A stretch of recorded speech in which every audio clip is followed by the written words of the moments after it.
Greetings, salutations, fellow comic lovers. Ventomania back with another video, and as you would have seen in my last one, that I give a shout out to Mike Lacey, MLacy91 on YouTube. Please go check him out. Thank you to all the people who have left lovely comments on his video or subscribed to him.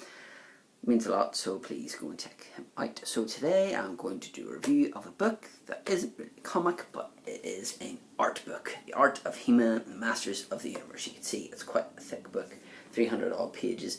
So many people that I know have contributed in one shape or one way, shape or form to this book. The likes of James Eatock, Emiliano Santillana, Josh Van Pelt, Pixel Dan, Ken Coleman, to name but a few, have all contributed to this book. Now obviously I would have said before, if I was actually prepared, there is a book, Power and the Honor Foundation. Now this is obviously to do with the toys and things like that, but some of these things are actually in the book, because this is such a hard book to get now.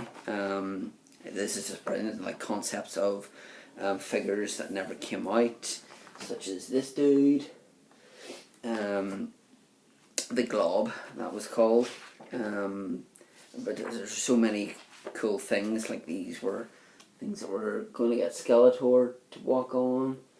I just love this. Is one of the books that I absolutely adore, just flicking through as I am doing now. I'm not really showing you much stuff.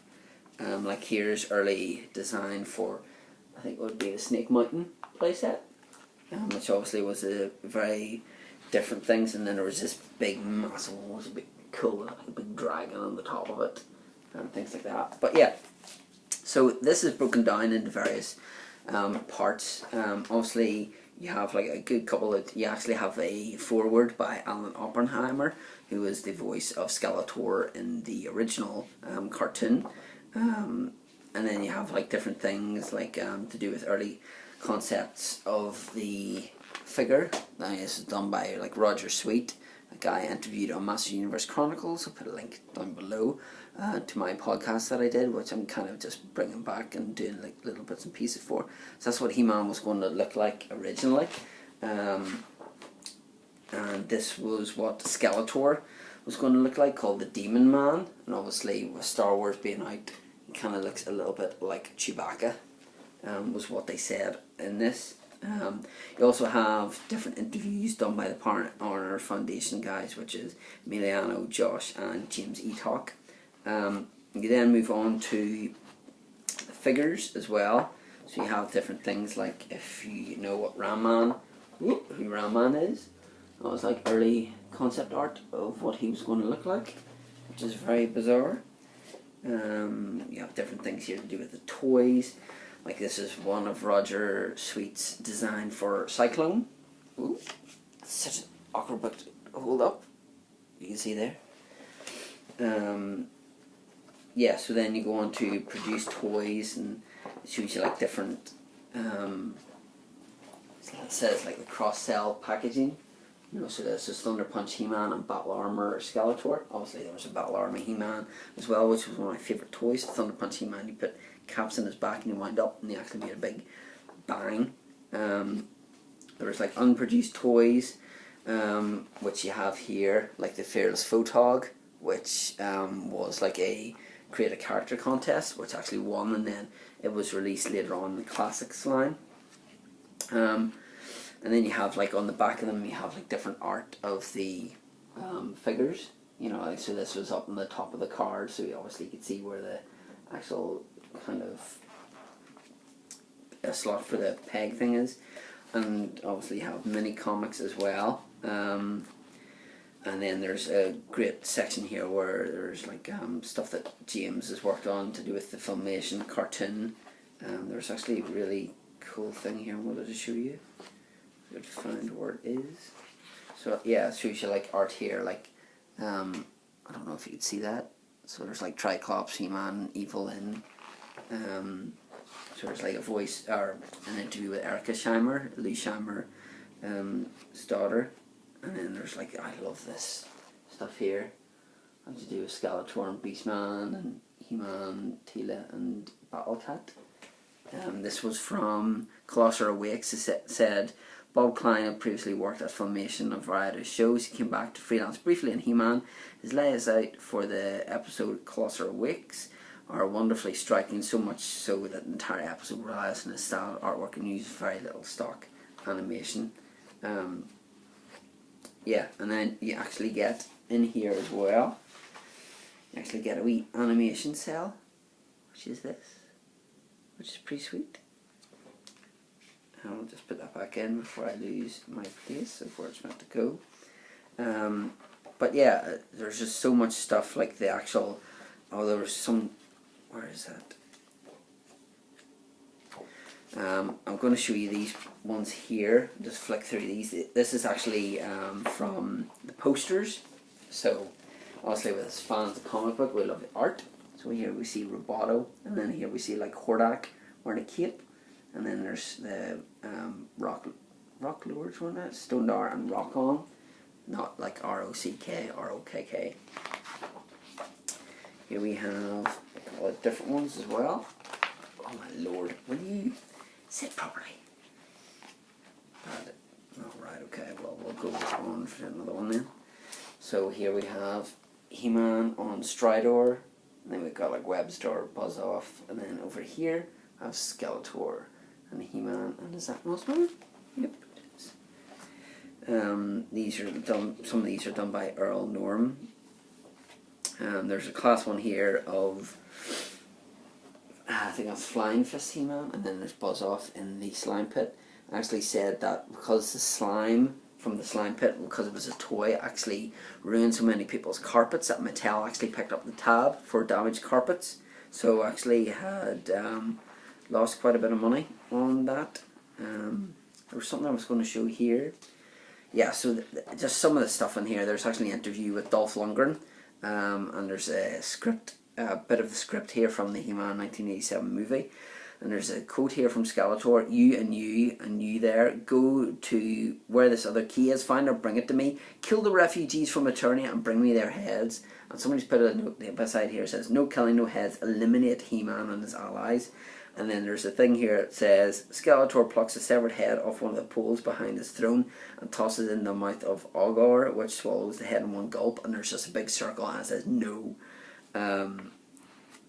But yeah, Lundgren says that he's still surprised, like the Expendables 3, some people had like He-Man pictures for him to sign, and this is what Skeletor, Iman Macquarie, who worked on Star Wars, had done like this here. And then obviously it goes on to the comic books as well. Now, this here was especially interesting. Look down here, Robert Kirkman and Val Staples. Val Staples obviously is in charge of He-Man.org, and Robert Kirkman obviously we all know from, yes, that's right, Walking Dead. Unfortunately this comic never came out. This was a page from the never before seen unreleased 2003 Packing Comic Spin Blade Skeletor vs Smash Blade He-Man, co-written by Walking Dead creator Robert Kirkman. And obviously that never came to pass. And then there was with the He-Man Classics line, there was a 30th anniversary thing that, like the Fearless Photog, which I talked about earlier on, was released as one. There was one called Sir Laserlot, which is Jeff Johns, who obviously you would know from Green Lantern, and Scott Knightley, who was the brand manager of Mattel. He did one as well. So Jeff Johns did this one. This one here, a lot of people said was like the Deadpool of He-Man, you know, because this is Scott Knightley's one. And if you look here, up the top, obviously you see Skeletor. To his right is Demo Man. That's the original idea for Skeletor. So obviously they decided to bring that out as a figure as well. In fact, if I can find it here. And it goes on about the 2002 show as well, which I absolutely adore. Oh, here we go. These are all the figures that came out in the 2000 or in the classic line. So you can see it's quite extensive. You have 4 pages worth there. including like bit characters, you know, so there's that many of them. I did collect these, but then I just, because it's an American thing and we get charged VAT, some of the prices I was getting charged extra were ridiculous. But yeah, this is, if you're a fan of He-Man and the Master of the Universe, it talks about the video games as well. It talks about the return to DC Comics. So this is from the Blood of Grayskull prologue. So this is from, I think it's from issue 13. Yeah, issue 13. Volume 1. But yeah, He-Man and the Eternity War only is up to issue 4 at the minute. This is like the Darwyn Cooke variant cover, which is awesome.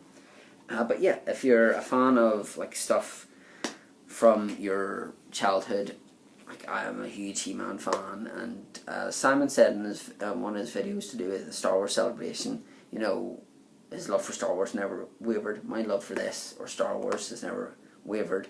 I've always been a big He-Man fan, and this book is just fantastic, and really urge you to go and check it out. Now we go from books to music. This is from my good friend James E. Talk sent me this. He does a awesome He-Man, official He-Man The Master of the Universe YouTube channel, which I'll link down below. Go and check it out if you can't. It's La La Land Records, I believe. Sell this. It's limited to 3,000 units. If you can't find it or you can't afford it, James has a playlist of all the music that he's got from the show. He does like some great, you know, 50 things about Evil Lynn, and just like some great content there. But this soundtrack is incredible. Disc 1 is amazing. It's just like all to do with the music from the television series, and then Disc 2 is music from the television series and bonus tracks. But Disc 2, you know, like stuff from like the He-Man She-Ra Christmas special and things like that. But Disc 1 I was listening to while I was reading the book, and it is fantastic. There's like a lovely the discs are like one's He-Man and obviously the other one's Skeletor, and then you have like a little booklet here as well. But that is just fantastic. So thank you, James, for sending me this. I greatly appreciate it. I have it on my phone to listen to as well. But yeah, limited 3,000. I'd love them to bring out a Thundercats one of this. Would be fantastic. But this is just like a trip down nostalgia lane. I know not a lot of people will be into Master of the Universe, but I just wanted to show you the great book that Dark Horse actually brought out. And yeah, just thanks for watching, and going to sneeze as my sign off.